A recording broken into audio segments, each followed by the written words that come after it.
Use cases, AI applications for iGaming.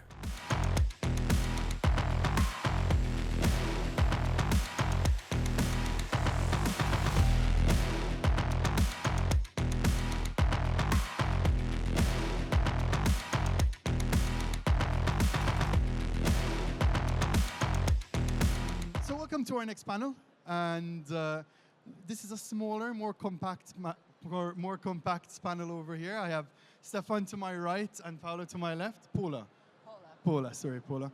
And this panel is going to start with a quick introduction from them, about 2 minutes, talking about their USP and what it is they bring to the table. And then we're going to open the conversation more to talk about their impact on the industry and even open up the floor to any questions that you might have in relation to their USP. Paula, would you like to start? Yeah, absolutely. Cheers, Sean. So hi, everybody. Thank you for joining us today. It's no mean feat being out on day 2 at Sigma before 1 p.m. So we're very grateful to have you all here. So my name is Paula Murphy. I'm Business Development Manager for Mindway.ai.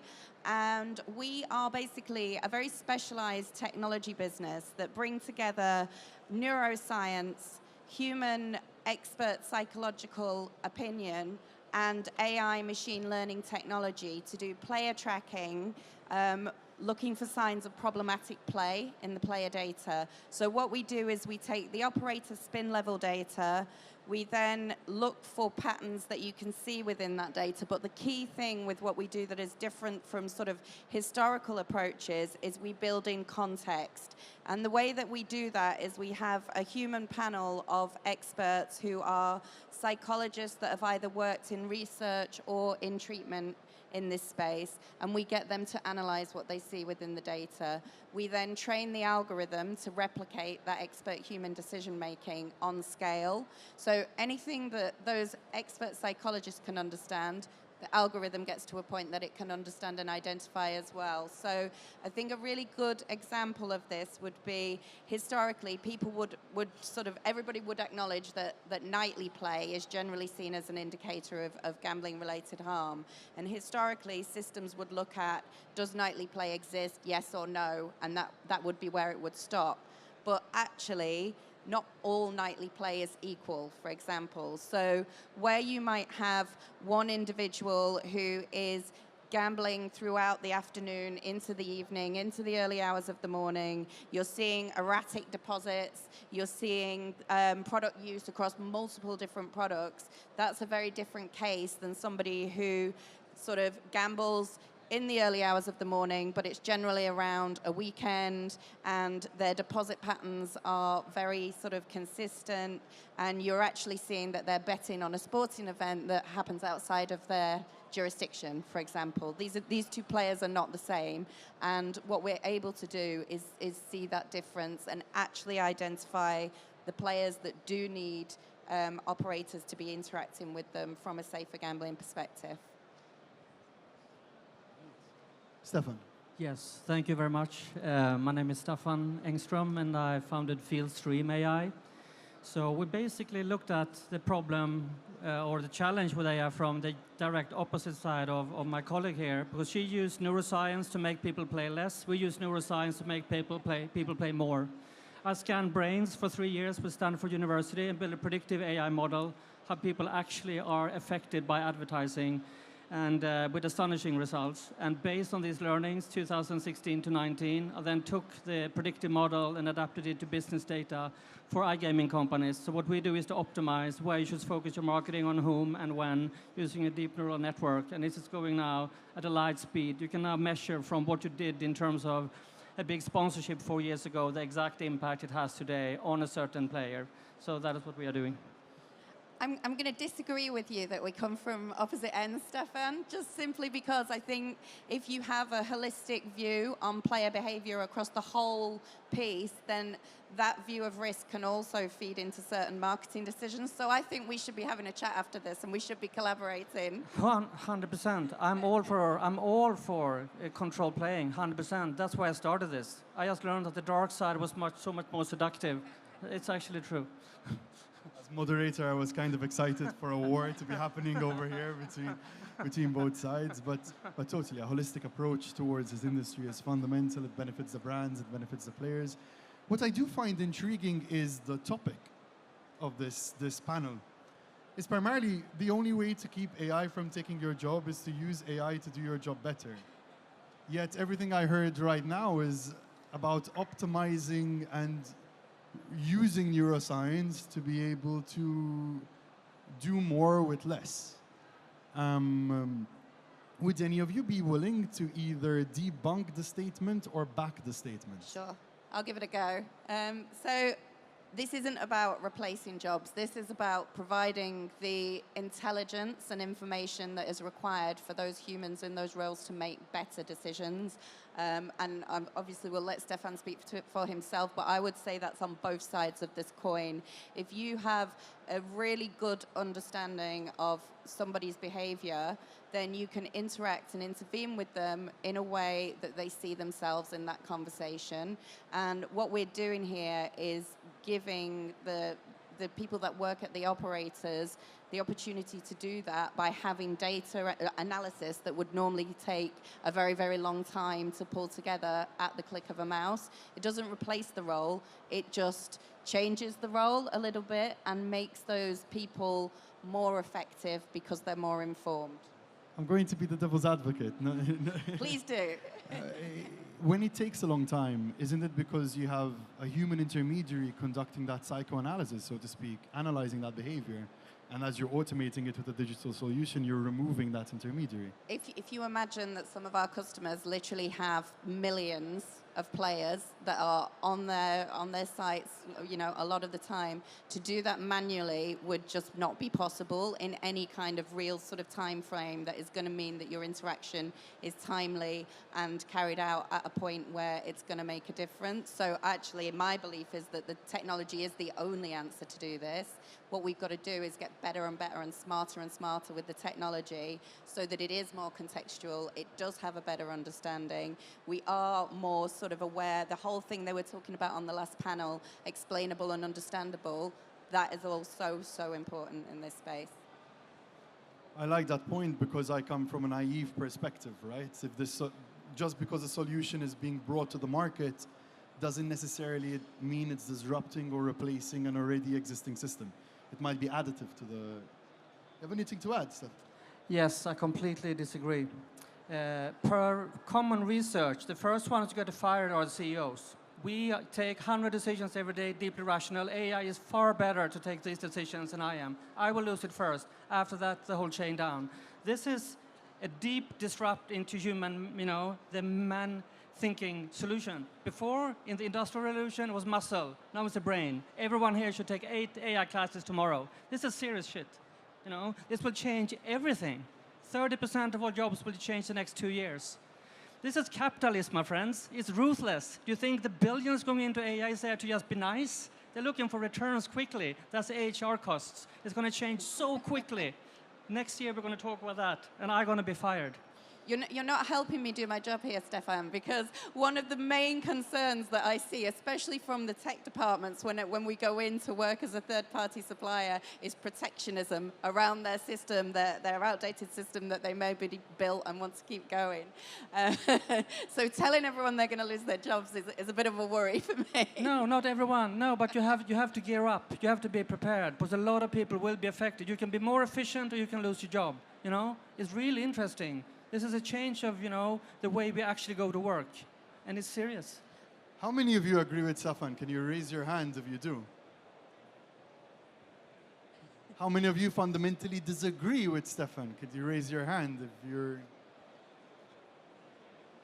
I had a similar debate in iGaming Next, I think a year ago. And I swear half the room would have been against like Staffan directly, like even on the side of just humans having an inherent ability for creation that AI can never replicate. I find it so intriguing that we're past that point. I remember giving speeches when we were only using Curie and Babbage at the time when it came to LLMs. No one even could remotely imagine this level of displacement with regards to what an AI could come up with. And there's a really good book by Yuval Noah Harari, Sapiens. I think the majority of you know about it.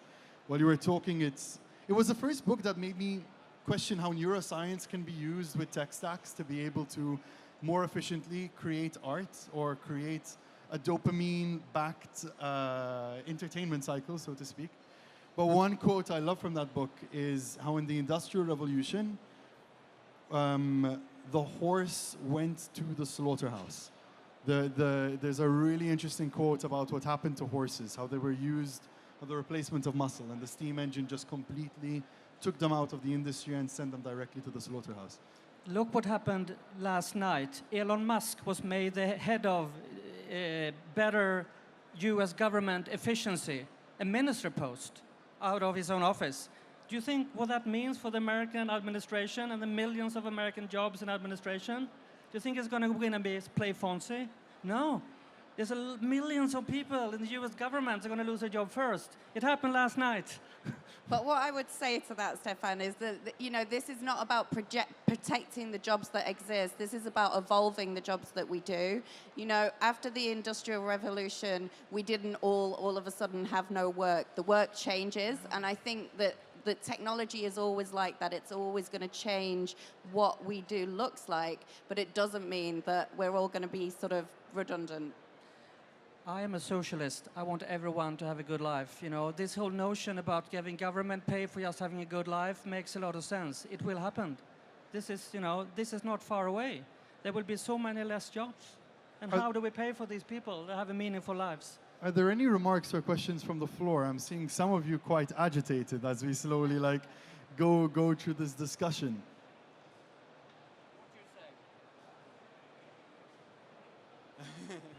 Doesn't want to talk about the distinctions. Yes? You have a good perspective. Hello? Okay, it's Valentina here. I think what Staffan said is it's drastic, I would say, but I tend to agree with him. And it's not a matter of replacing fully the human being, but it's us to upskill our capabilities. The roles are changing. Probably we won't have a CEO, but there will be someone else. Because I do believe that machine learning, AI, needs a manager or a boss too. But it's also very, very, very true that a team, a department, likely will require less people. Or there will be some platforms, tools, amazing way of analyzing data, optimizing our media mix, who can help and release the manual work in order for the people to focus on the strategic and creative things. But yes, people will lose their job. Yeah, I, in some ways I agree with what you're saying, but I'd like to bring the topic back to what we're talking about here, and that's user cases in iGaming, right? And it's how we do that work today.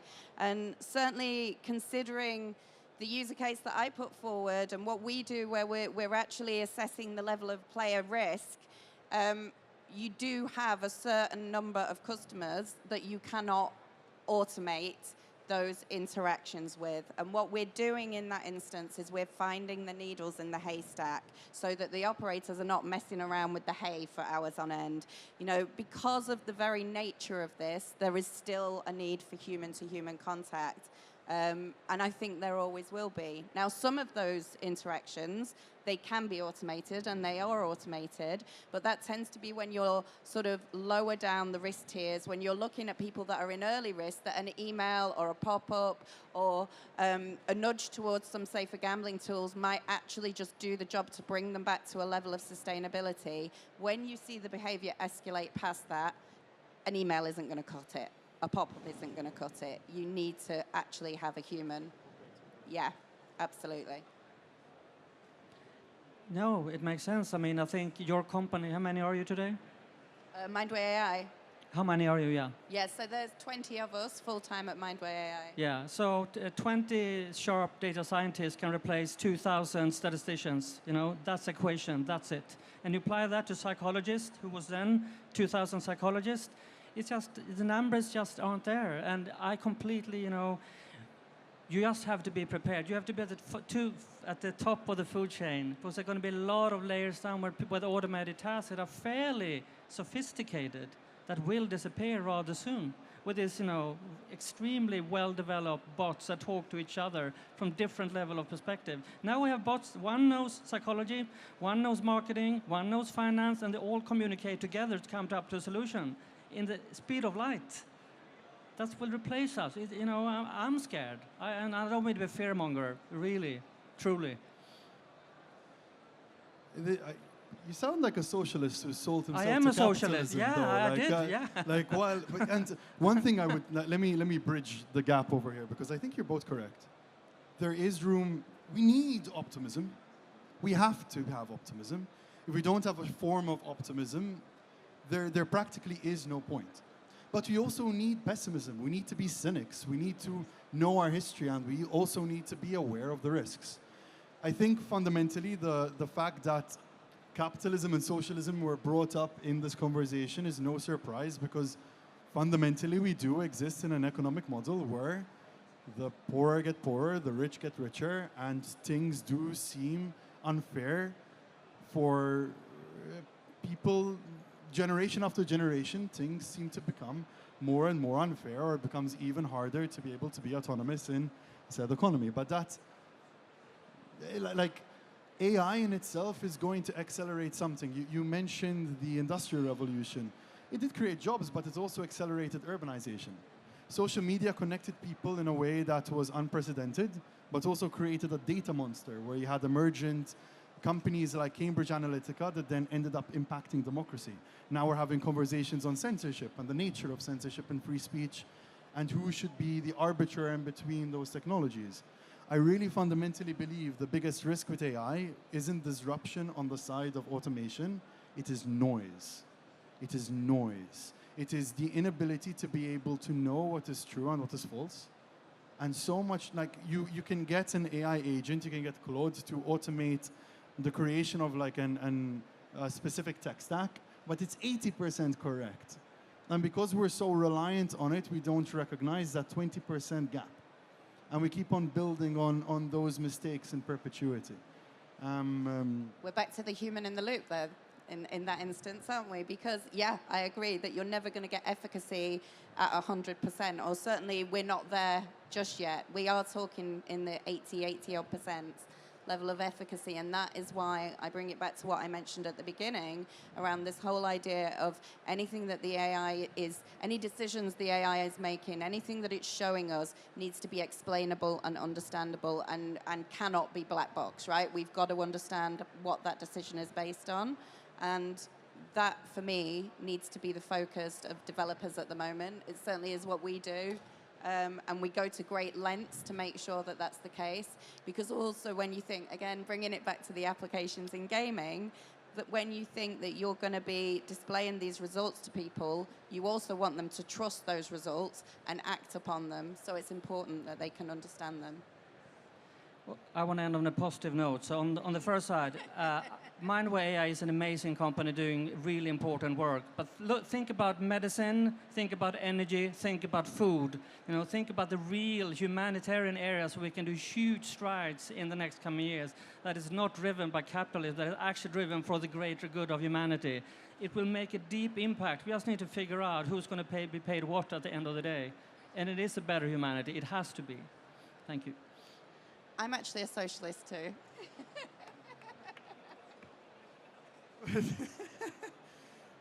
Only in Sigma. Thank you so much to the two of you. We did deviate quite a bit in this conversation, but I hope it gave you some thinking points. It's very hard to tackle the question of how AI will impact the job market, and if anyone tells you that they have the answer, I think they're just talking in hyperbole.